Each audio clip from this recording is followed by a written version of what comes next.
Charles Fleischer, and the voices in his head. Greetings everyone out there in the Astronomicon universe. February 7th, 8th, and 9th, 2020 creeps ever closer. Sterling Heights, Michigan becomes more and more prepared for that astronomical yearly event. And we are here to talk about the out-of-this-world visitors that it brings. This is Astronomiconfidential. Thank you for joining me. Today brings us the curious case of Charles Fleischer, man of many voices, talents, intellects, and from the looks of it, personalities. Comedian, actor, musician, voice performer, even mathematician. Charles Fleischer's career runs the gambit from Richard Pryor's pet head to animated rabbit to can sequentially linked gamma ray bursts nullify randomness? Trust me, that may make more sense a little later. Charles Fleischer visits the Wyndham Garden originally from our nation's capital, Washington, D.C.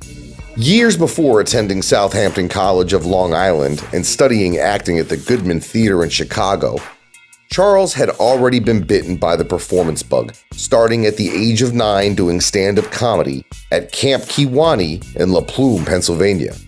Over a decade later in 1973, Charles would earn his big television break, debuting his stand-up on legendary sketch program Rowan and Martin's Laugh-In. He showed up in a few bit parts on popular TV series such as Barney Miller and Police Story, portraying nondescript characters, billed as second kid and the like, while nearly simultaneously reaching comedic milestones of the highest caliber, like becoming a semi-regular guest on The Tonight Show with Johnny Carson during 1974. He even appeared as a pet head on Richard Pryor's extremely short-lived, however groundbreaking, Richard Pryor Show. A show so controversial and ahead of its time, only 4 episodes were produced. In 1976, Charles joined future A-lister John Travolta on the cast of Welcome Back, Kotter in the recurring role of Carvelli. It allowed him to display aspects of his physical and sometimes unconventional comedy nature to a primetime audience as a comic foil for the Sweat Hogs. His appearances on primetime tube would continue throughout the 70s and 80s. Laverne and Shirley, Hill Street Blues, Mr. Belvedere, Punky Brewster, Knight Rider, and more. Then in 1984, the big screen came calling. Charles was cast as Dr. King, ditching any comedy to help Nancy combat her dream demon in Wes Craven's classic, A Nightmare on Elm Street. His genre work wouldn't be limited to just that, however. Performances in Bad Dreams, the Tales from the Crypt series, and its spin-off film Demon Knight would keep him connected to the horror realm all the way through 2019, with Charles appearing in the recently completed yet-to-be-released Hanukkah, with the dearly missed icon Sid Haig, and featuring makeup effects from another Astronomicon alumni, Megan Grant of the Get Dead crew. In 1988, Charles was cast to voice the title character in the animation live-action hybrid Who Framed Roger Rabbit, opposite acting legend Bob Hoskins and voice legend Mel Blanc. The film was groundbreaking as the first time animated characters were fully interactive with the physical world. It was the only time that Disney and Warner Brothers animated characters were ever featured together on screen, and at the time, it was the most costly movie ever made. Charles took on the slapsticky role of Roger, plus the roles of Benny the Cab, and Weasel's Greasy and Psycho with great effort and method. He was present for all Roger's live action-related scenes, delivering real-time reactive performances off-screen, sometimes in a Roger Rabbit costume. He called this process trans-projectional acting, and his efforts can be felt in the seamless interaction between Roger and his live-action Kengo, We're Back, A Dinosaur Story, and The Polar Express, as well as several video game releases.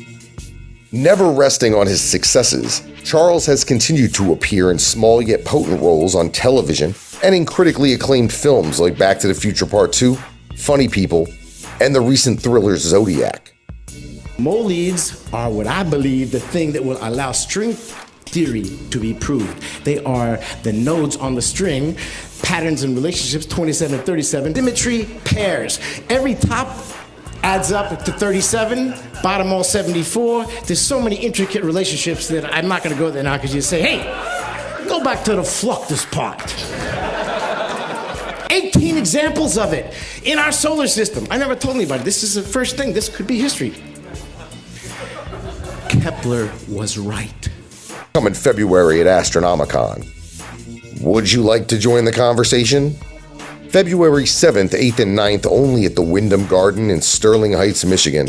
Charles Fleischer joins a lineup including Richard Brake and Bill Moseley from 3 from Hell, Dirt Nasty aka Simon Rex, and many more.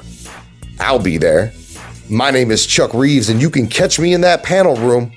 And until next time, this has been Astronomiconfidential.